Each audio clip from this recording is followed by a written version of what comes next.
Tiene la palabra, profesor. Muchas gracias.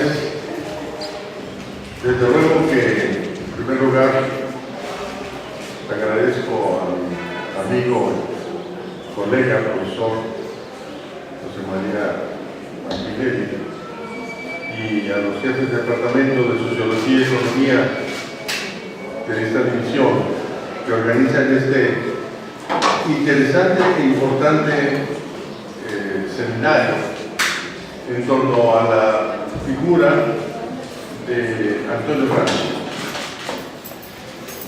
Yo voy a abordar el tema de Gramsci en México tomando dos aspectos. Uno sería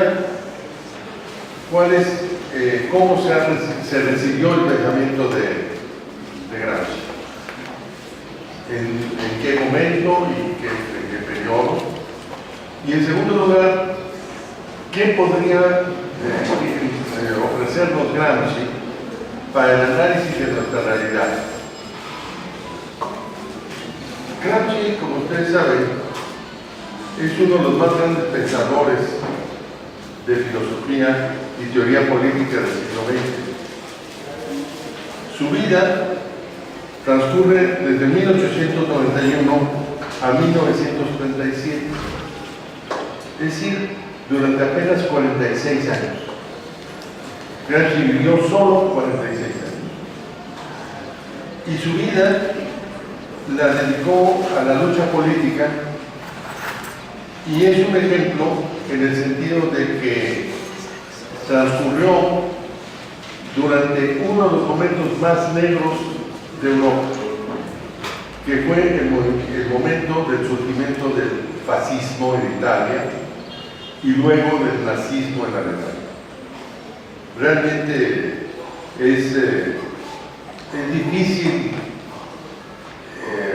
recordar todo este periodo de Mussolini en Italia y de Hitler en Alemania, que durante 10 años o 11 años realmente destruyeron el mundo y produjeron una mortandad de millones de habitantes. De los 46 años de vida, los últimos 11 años de su vida se los pasó en la cárcel. ¿Cuál era el delito de Antonio Gramsci? Haberse opuesto al fascismo en su patria Italia y querer una nueva sociedad, una sociedad socialista, una sociedad mejor. En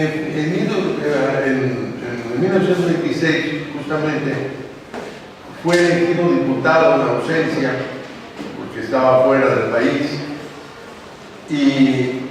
pero luego fue hecho prisionero y condenado a 20 años, 14 meses y 5 días de prisión.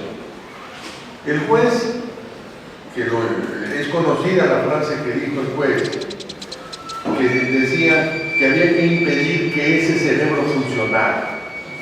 O sea que se entendía que Gramsci era una gran potencia cerebral, una extraordinaria inteligencia, pero sobre todo lo que Gramsci mostró fue una enorme fuerza de voluntad, una nueva fuerza de voluntad que no se dio ante las peores condiciones en que lo recluyó el fascismo. Es decir, la frase famosa de Gramsci, de Tomás Roland también, era el pesimismo de la inteligencia, o sea que hay que ver las cosas realmente, de alguna manera, pero optimismo de la voluntad, o sea que no vamos a ceder. O sea, después de haberlo metido a la cárcel y en estas condiciones, pues cualquiera queda deprimido, y sobre todo en las condiciones del fascismo, y al contrario, él desarrolló durante ese periodo de la cárcel toda su gran obra que se llama Los Cuadernos de la Cárcel. Gramsci entonces buscó desarrollar una nueva concepción a partir de la teoría de Marx y buscar transformar todas sus categorías y crear nuevas frente a una nueva realidad. Y aquí es que quiero hacer una primera observación en el sentido de que tenemos que estudiar a Gramsci nosotros, efectivamente, saber cuáles son sus características, reflexionar sobre qué concepciones tiene. Pero para analizar nuestra sociedad necesitamos transformar esas categorías, conceptualizarlas, no simplemente hacerlas mecánicamente, porque yo lo que veo que en general a veces hacemos en las universidades es analizar autores, Hegel, Kant, Pareto, Mosca, quien sea, ¿no? Pero no ver cuál es la relación con nuestra sociedad, sino examinarlas doctrinariamente, pero no vincularlas en qué sentido pueden ayudarnos a comprender esta sociedad. Para ello necesitamos transformar eso. Entonces esta es una primera cuestión. Por cierto, eso es lo que hizo Marx con Hegel. Marx dijo que Hegel había descubierto la tesis de la dialéctica, pero había que transformar la concepción de Hegel, de la economía política y del socialismo utópico. Y Lenin también, pero también lo hizo con los otros autores precedentes, y Gramsci también, con lo que le sirvió de base. Los grandes autores que sirvieron de Gramsci, como fueron Vico, Maquiavelo, Berzón, Benedetto Croce, Sorel, Hegel y desde luego Marx.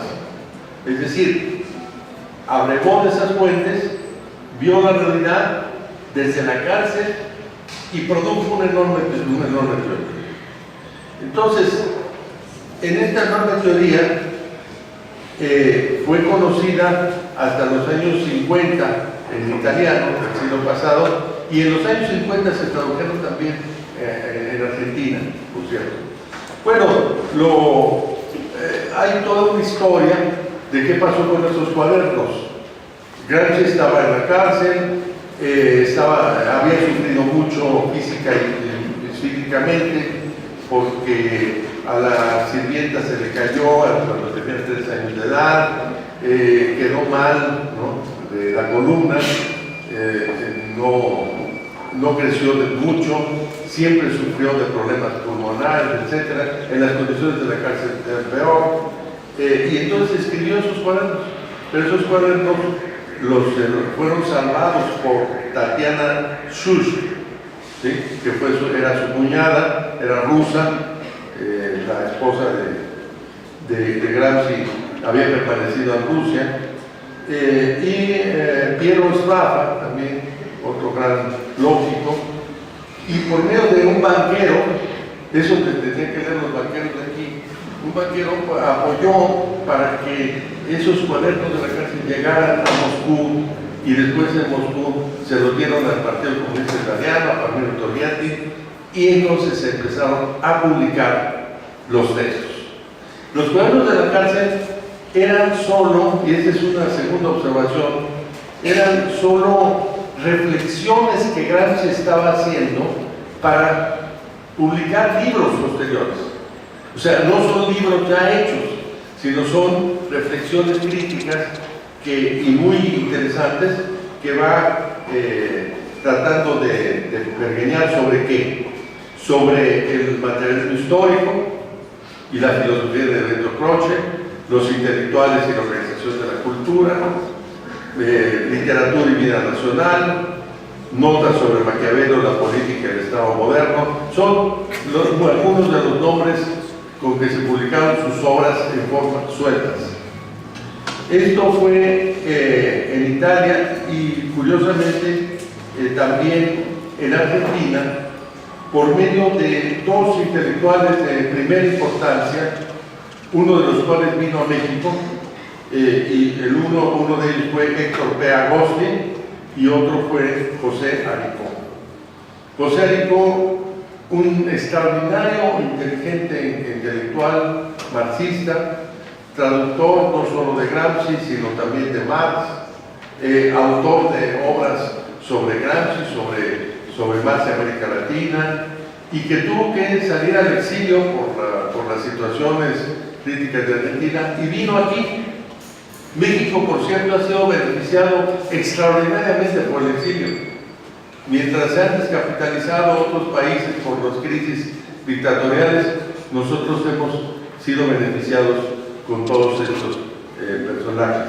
Entre ellos José Aripó, que estuvo aquí, con un grupo de Córdoba que se llamó el Grupo Pasado y Presente. Bueno, en la obra de Gramsci se puede republicar aquí en México en los años 70 y también un excelente texto de otro individuo, un filósofo teórico político extraordinario llamado Manuel Sacristán. Manuel Sacristán hizo una antología de textos que él tradujo, seleccionó y puso las notas y dio a conocer justamente grandes cosas del pensamiento de Gramsci. Manuel Sacristán era un teórico español que en el tiempo de la dictadura de Franco era miembro del Partido Comunista Español y estaba en la lucha clandestina. Y gran traductor, gran pensador, autor de luminosos ensayos teóricos. Por cierto, nunca lo dejaron entrar a la universidad, pero después de, cuando se murió, después de 20 años, todas las universidades le hicieron un gran homenaje. Yo estuve en ese homenaje.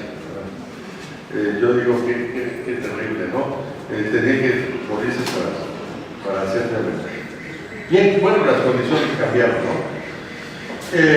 Para seguir con la información bibliográfica solamente de cómo se recibió la obra de Gramsci, aquí en México tenemos el privilegio de que se publicó la traducción por primera vez en español de los cuadernos de la casa.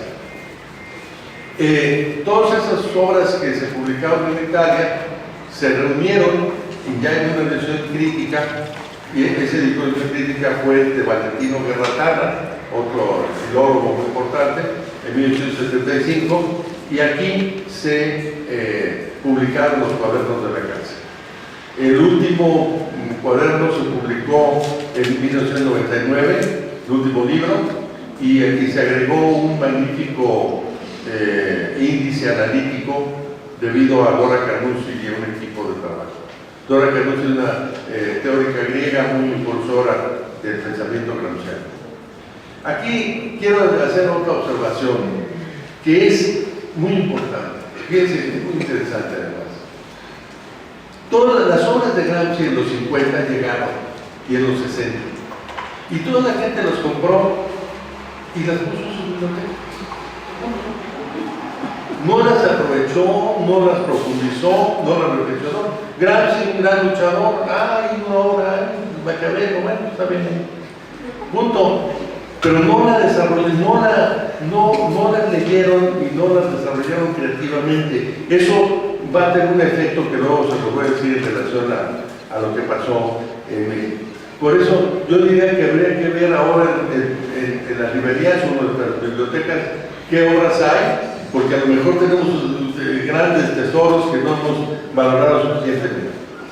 Bien, ahora, ¿en qué condiciones vamos a empezar ya a entrar en el tema de México? ¿En qué condiciones viene Gramsci empezado a reflexionar en sentido profundo de su obra? Quisiera decir que, como todos sabemos, durante las décadas de 60 y 70, pues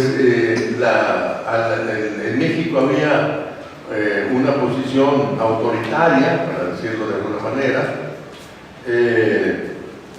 sobre todo en el gobierno de Díaz Ordaz, cuyo autoritarismo llevó a masacrar a los estudiantes en la plaza de Tlatelolco el 2 de octubre del 68. Y entonces parece que en los 60 y en los 70 la única opción para transformar el país era la guerrilla, la revolución, la lucha armada. Y se formaron varias guerrillas en el país, como ustedes saben. Fue un momento duro. Y si el gobierno, en lugar de negociar con los estudiantes que habían levantado un movimiento pacífico, los masacró y los reprimió, pues entonces de lo que parecía que estaba dando el siga a, digamos, a la transformación, a la revolución del cambio. Es por ello que lo que estaba como importante, lo que era influyente, pues eran las concepciones de Lenin, las concepciones de Che Guevara, las concepciones de Mao Zedong, etc.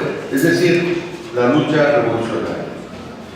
Sin embargo, en 1970, cuando entra Luis Echeverría al poder, desarrolla una doble estrategia.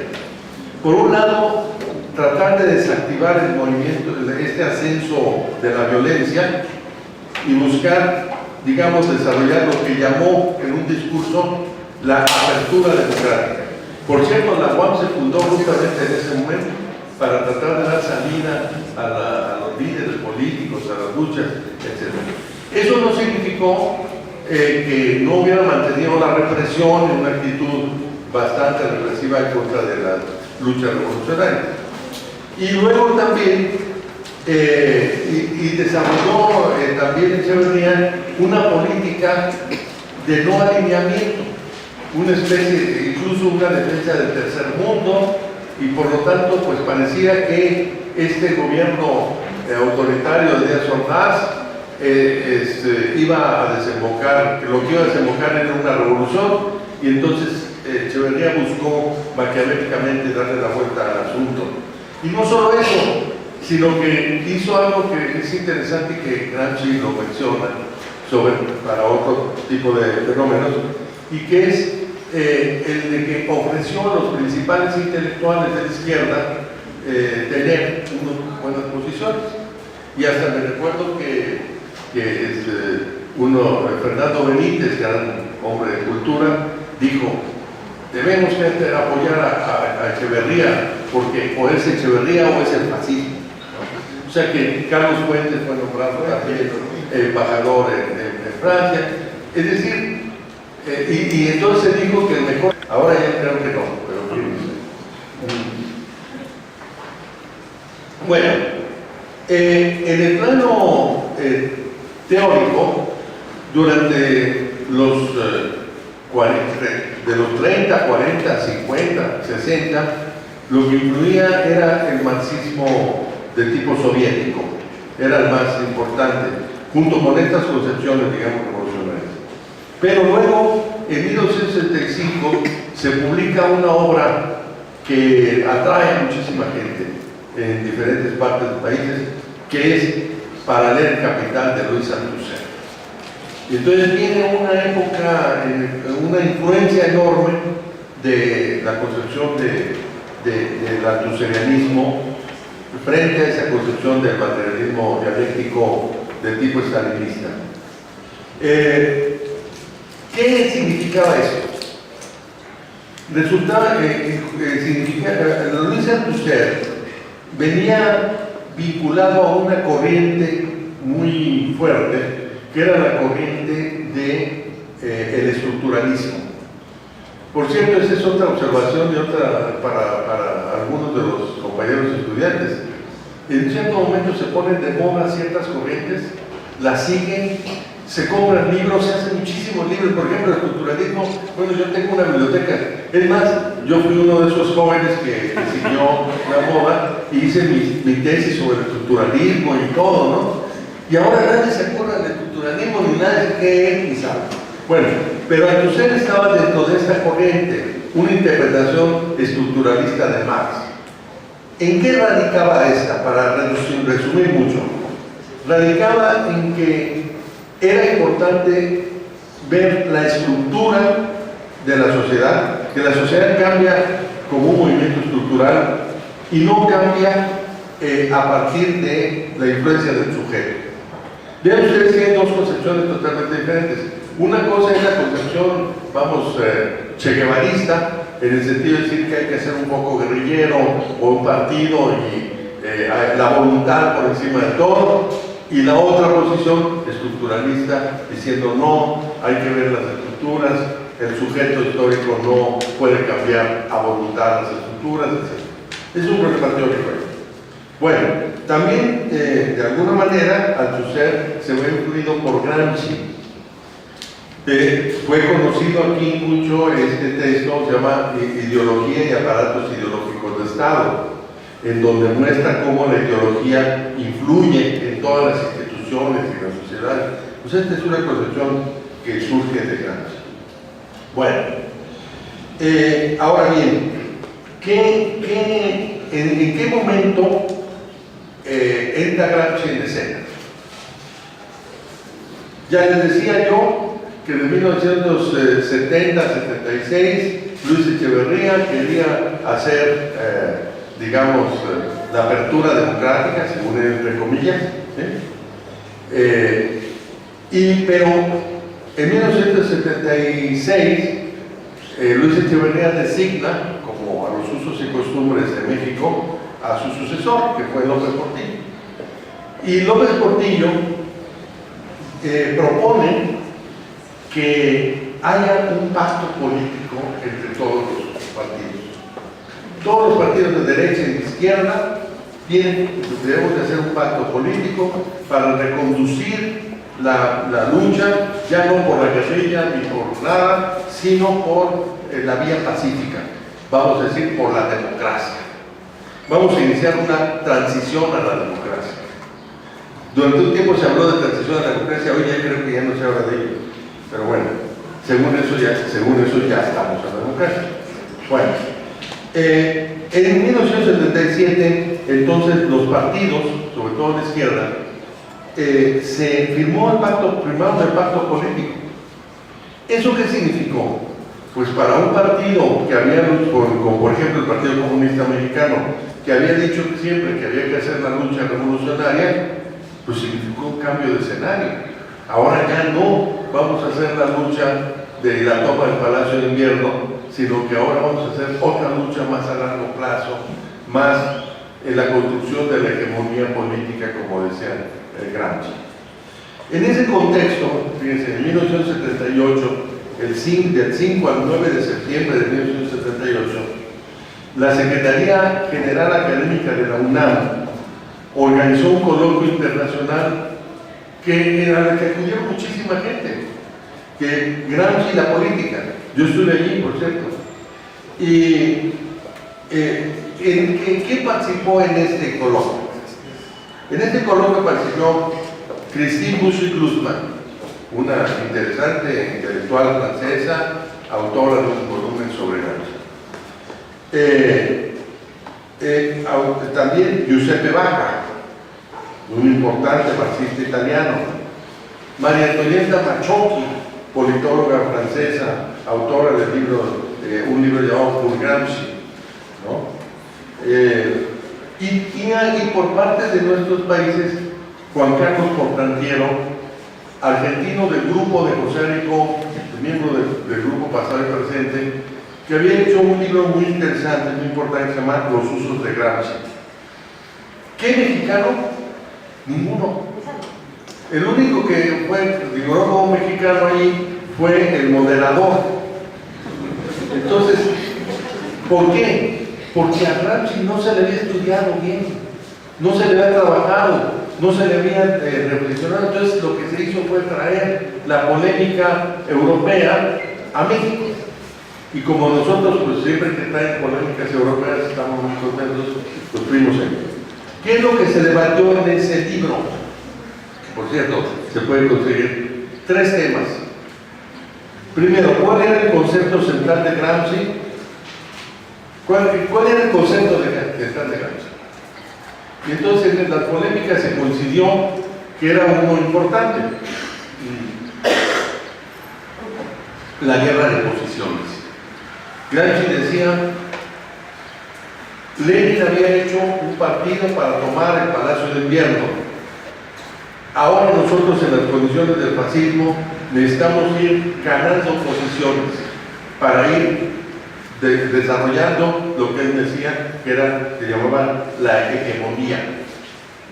El segundo gran problema que se trató en ese libro es, en ese coloquio, que después se volvió libro, hasta qué punto Gramsci era opuesto a Lenin, porque luego había ciertas oposiciones. Mazzocchi dijo que estaban opuestos Lenin y Gramsci. Giuseppe Vacca consideraba que eran diferentes situaciones en las que actuaban. En fin, no hubo acuerdo. Y el tercero tema fue la concepción del partido de Lenin, que si en esta concepción ya se encontraba, digamos, en ciernes el estalinismo que después se desarrolló. Lushing dice que hay que especificar cuál Lenin y cuál Gramsci. En fin, ¿por qué estos temas interesaban en Europa en ese momento? Porque en Europa se estaba desarrollando lo que se llamó el eurocomunismo. En un momento dado, en Francia, en Italia, en Grecia, en España, se pensó que por la vía democrática se iba a lograr el poder. Y entonces trataron de encontrar un vínculo o un apoyo de esa estrategia en Gramsci. Por eso es lo que llama portancieron los usos de Gramsci. El pensamiento de Gramsci también llamaba la atención porque no recaía en los esquematismos de un marxismo muy dogmático, en el cual se pretendía reducir todo al económico. Y el estudio creativo de Gramsci podría haber permitido en nuestro país generar una nueva concepción alternativa del marxismo. Bien.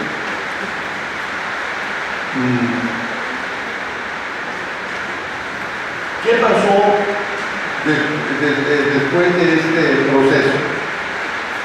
Es decir, después del pacto político en donde se reconoció por la democracia, se recondujo la vida política por la democracia. Los partidos de izquierda se transformaron. Por ejemplo, el PCM se autodisolvió y se integró un nuevo partido muy prometedor, el Partido Socialista Unificado de México. Y se empezó a tratar de trabajar en un sentido más plural, menos menos esquemático. Pero no se preguntó qué es la democracia, cuáles son los alcances y límites de la democracia liberal, qué es lo que podría ofrecer la izquierda como alternativa. Eso no se Ahora, el problema es que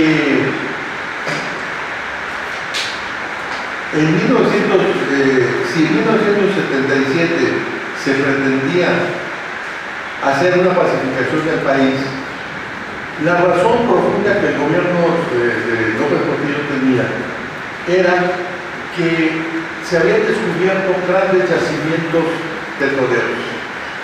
Y López Portillo dijo una frase famosa que nunca se me ha olvidado: en 2 años vamos a ser ricos, en otros 2 años muy ricos, y en los últimos 2 años extraordinariamente, bueno, como McDonald's pasando, allí vamos a tener unas albercas donde podemos nosotros ganar en dólares, supongo. Nosotros pensábamos que estaba hablando del pueblo mexicano, no, porque nada más estaba pensando de él y su familia, supongo. Pero ¿qué pasó con esta expectativa? En 1982 viene una enorme crisis. México había jugado un papel de esquirol en el campo petrolero y había producido una situación de crisis que afectó terriblemente y dejó al país hundido. En estas condiciones, el sueño democrático empezaba a desvanecerse. Y justamente en 1982, todavía López Portillo designa a De la Madrid se vuelve presidente de México, y lo primero que hace es iniciar la nueva estrategia que había propuesto Ronald Reagan y Margaret Thatcher, que era el neoliberalismo. Entonces, De 1982 a 1988 empezó gradualmente a aplicarse la estrategia. Ya llevamos 30 años más de 30 años aplicando esta estrategia. Y en 1988, cuando Cuauhtémoc Cárdenas se presenta a las elecciones, hace un inmenso fraude y no permite que llegue al poder. ¿Qué pasó entonces? Pues lo que pasó fue que el PSUV se había transformado en PMS y Partido Mexicano Socialista, y a partir de la crisis se transformó en Partido de la Revolución Democrática. Frente a esto, ¿qué conceptos y proposiciones de Gramsci pueden sernos útiles para el análisis de la transformación de nuestra sociedad? O sea, ¿en qué consiste la revolución gramsciana? ¿En qué consiste la transformación del legado de Marx en un nuevo legado para permitir comprender la sociedad italiana y contemporánea? Marx, en su famoso prólogo a la contribución a la crítica de economía política del 59, en un texto único, porque no hizo otro similar, y muy breve, había dicho que la sociedad estaba constituida por una base económica y una superestructura jurídico-política e ideológica, y unas formas de conciencia ideológica. Lo económico, dice, condiciona lo político y lo ideológico. Gramsci analiza este prólogo, pero incorpora dos nuevos conceptos. Es decir, se mantiene la estructura económica, pero lo que se llama la superestructura jurídico-política la desdobla en dos aspectos. Uno se llama sociedad política y otro sociedad civil. El concepto de sociedad civil ya no tiene el sentido que Marx le plantea, sino un nuevo sentido. Marx consideraba sociedad civil como el mundo de la economía. Gramsci considera el concepto de sociedad civil como el mundo de las organizaciones sociales en donde se ejerce, dice, la hegemonía. Ahorita voy a referirme a ello. Toda esta estructura de la sociedad, economía, sociedad política, sociedad civil, formas ideológicas, conforman en un momento dado un bloque histórico.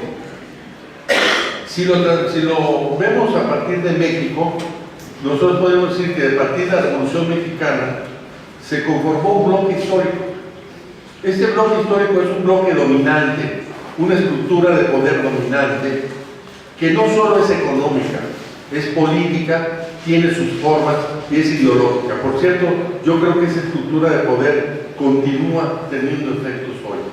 O sea, durante todos esos años se convirtió en ese bloque histórico. Este bloque histórico, como ustedes saben, integra gobierno y partido. Hay un partido, el partido integra al sector obrero, campesino, popular, es decir, es un estado corporativo en donde predomina el centralismo, el presidencialismo y el corporativismo.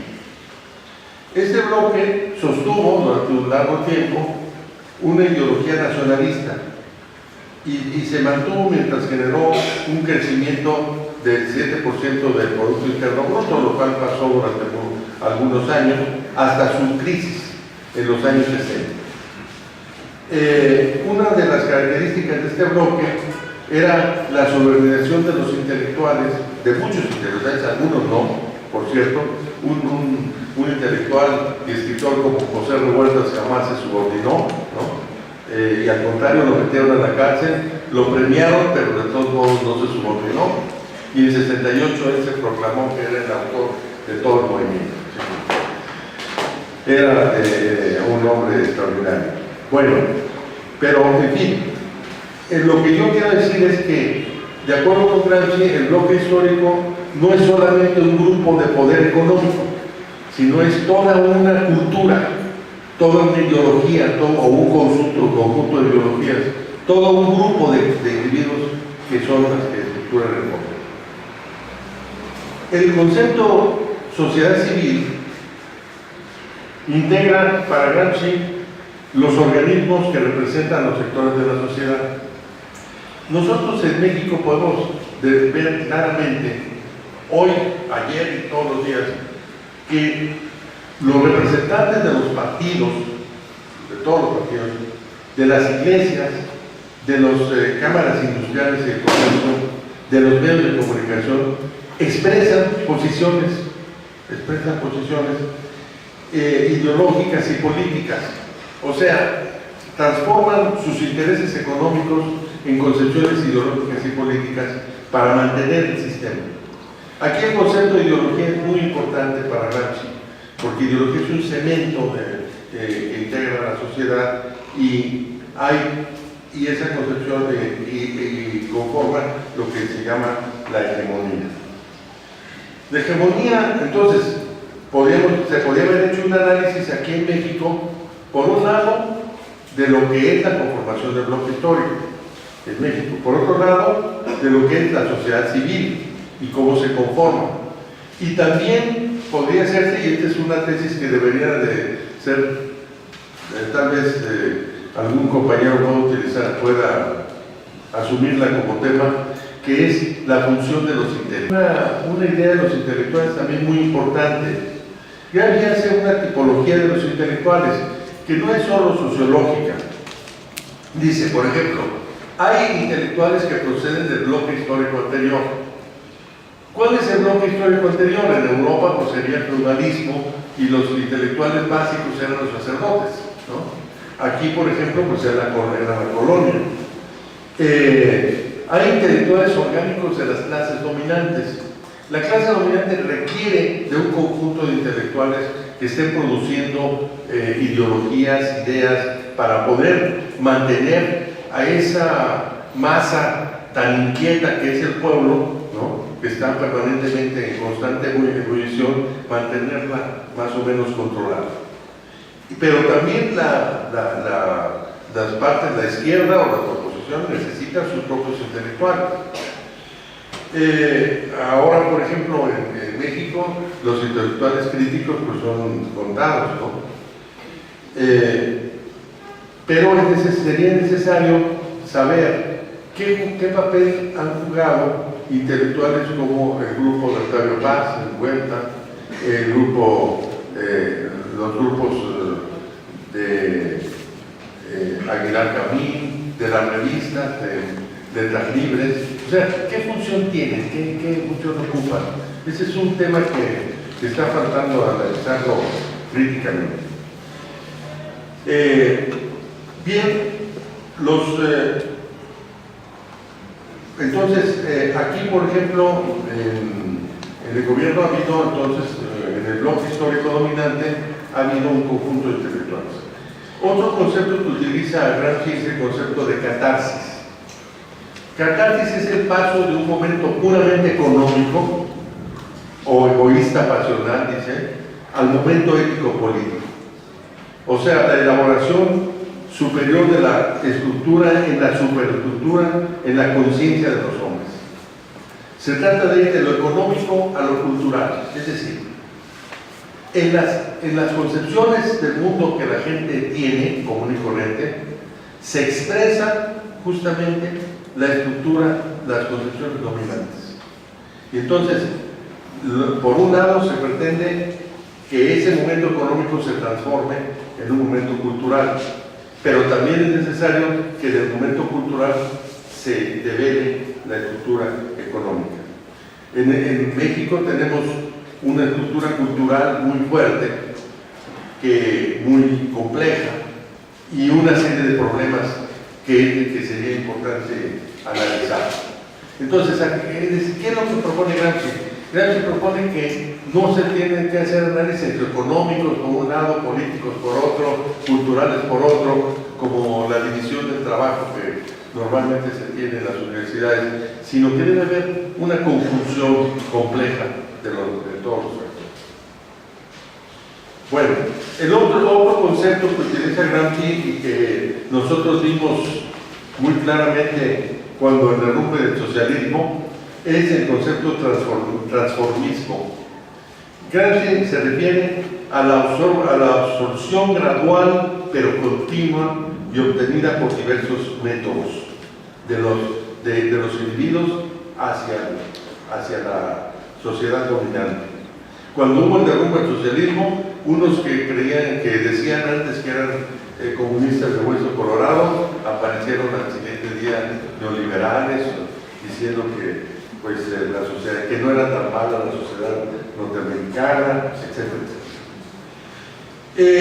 Pero hay otro concepto que nos es muy útil hoy. Obviamente, estamos en una transformación profunda del capitalismo.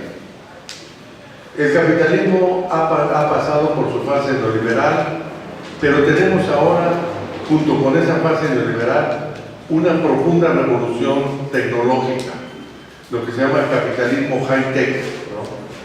Ese capitalismo high-tech está transformando todos los modos en forma gradual, silenciosa, como una inundación, digamos, como una humedad, ¿no? Se está transformando nuestras formas de ser, de pensar, de actuar, y nos está convirtiendo en una sociedad también muy vigilada, ¿no? Totalmente vigilada. Si nosotros nos pasamos un poquito la línea de tráfico, ya nos viene una multa. Si saben dónde estamos, ¿no? Y los oráculos estos que tenemos nos dicen dónde estamos y a dónde vamos, etc. ¿no? Un amigo mío me dice que son misales, porque todo el mundo está viendo eso como misal, pero yo digo que son oráculos, los nuevos oráculos en donde uno le pone ahí cualquier cosa y puede transformarla, puede efectuar una serie de modificaciones. Bueno, estamos nosotros en una situación del capitalismo que jamás pensó Gramsci que se viviría y que nosotros también pues, jamás pensamos, que es esta transformación profunda de la economía y la política de la sociedad. Pero Gramsci nos da un concepto que llama crisis orgánica. Para Gramsci la crisis orgánica es una ruptura entre la estructura y la superestructura, como resultado de la evolución del desarrollo de la economía y la política y la sociedad. La crisis, dice Gramsci, consiste en que muere lo viejo sin que pueda nacer lo nuevo. Y yo creo que en ese momento estamos, no solo aquí, sino en muchas partes del mundo. Está muriendo lo viejo, la vieja sociedad, y está surgiendo una nueva situación. Si tomamos este punto, la pregunta sería si la revolución tecnológica del capitalismo está impulsando, mediante sus múltiples efectos, a una crisis orgánica o crisis de hegemonía. Yo creo que nosotros en nuestro país también, y en general, se está viviendo también una crisis de hegemonía. Es decir, el bloque histórico, con sus transformaciones y cambios, desde los años 80 empezó a desarrollar, terminó por lo que se llama, en términos generales, la ideología nacionalista, y empezó la ideología neoliberal. Pero es el mismo bloque histórico, o sea, es como un cambio de piel nada más. O sea, la economía siguió siendo. Aquí, por ejemplo, hay el PAN, el PRI les dio opciones al PAN a que llegara, pero siguió la misma política económica. Y peor, además, son otras cosas peores. Yo no sé si peor, pero igual que peor que lo que estamos ahora. Digamos, las dos etapas de Vicente Fox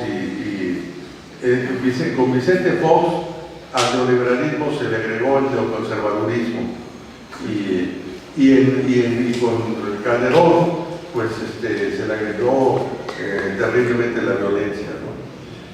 Y yo creo que nos mantenemos en ella. el Estado actual es un Estado que no es capaz de controlar la situación, pero que tampoco tiene la capacidad de inventar. Parece que los intelectuales están fallando, o sea, no tiene una capacidad de inventar una nueva ideología que pueda atraer a la gente. Lo único que puede decir es la ideología tradicional. Miren, estamos en la globalización, así que tenemos que rendirnos ante el hecho, pero ¿qué entender por globalización? Ahí está el tema.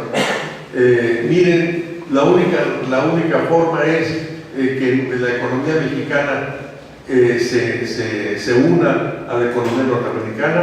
Ya vemos lo que está pasando ahora, ¿no? Que están en crisis porque en el propio gobierno norteamericano se puso en crisis esa forma. Quieren más dependencia, quieren más dominio, ¿no? Y yo creo que fue un error enorme de Salinas de Gortari el haber hecho esa dependencia total de la economía mexicana a la economía norteamericana. Debería de haber conservado un poco del bloque histórico anterior, una cierta autonomía, ¿no? Para poder moverse frente a la realidad, no lo hizo. Y entonces yo creo que está lo que no sabemos es si esta crisis económica, política, tecnológica, ideológica en que vivimos, ¿en qué momento está? Si vamos a llegar a un punto crítico o no.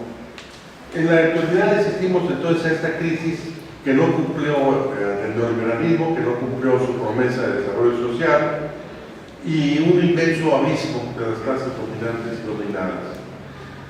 Hay una crisis también de los partidos tradicionales, una crisis de la política, porque como les decía, los partidos de oposición no supieron inventar una nueva democracia, sino que se mimetizaron con la deformación y la degeneración de la democracia tradicional. Y entonces, digamos, falta una posibilidad, faltan salidas. Las salidas las tendrá que dar el movimiento social y los nuevos intelectuales, el movimiento social, comprendiendo a fondo tanto la situación nacional como la teoría de los mejores pensadores, entre ellos Gramsci, encuentre una solución, una salida a la crisis en que estamos. Si no, lo único que vamos a hacer es seguir viviendo, una decadencia, una crisis permanente, ¿no? Que no sabemos hacia dónde llegará porque no podemos ya prever, ni se puede prever el curso de la historia. El curso de la historia se va haciendo gradualmente. Lo que podemos proponer es lo que quisiéramos hacer. Bueno, en suma, Gramsci es un pensador enormemente rico, que hace falta leer más, que hace falta interpretarlo como él interpretó las cosas, es decir, creativamente, de cara a una situación tan difícil y tan compleja que yo apenas pergeñé un poco, y que es la situación que vivimos en nuestro país. Así que celebro muchísimo que este seminario se esté realizando y esperemos nuevos frutos de